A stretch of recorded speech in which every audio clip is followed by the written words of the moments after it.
से पाक बयान की गई है वो हजरत सहल बिन साद रदी अल्लाह ताला अन्हु से रवायत है और मुत्तफक अलैह हदीस पाक यानी बुखारी और मुस्लिम की मुत्तफक अलैह हदीस है कि हुजूर नबी अकरम सल्लल्लाहु अलैहि वसल्लम ने इरशाद फरमाया, जन्नत में एक दरवाज़ा है जिसे रयान कहा जाता है। इन्ना फिल जन्नति बाबुन युकालु लहू अर्रयान, कि जन्नत में एक दरवाज़ा है जिसे रयान कहा जाता है।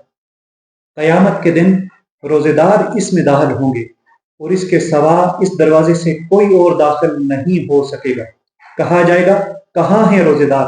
बस वो खड़े होंगे, इनके अलावा इसमें कोई और दाखिल नहीं हो सकेगा। जब वो दाखिल हो जाएंगे तो उसे बंद कर दिया जाएगा, फिर कोई और इसमें दाखिल नहीं हो सकेगा।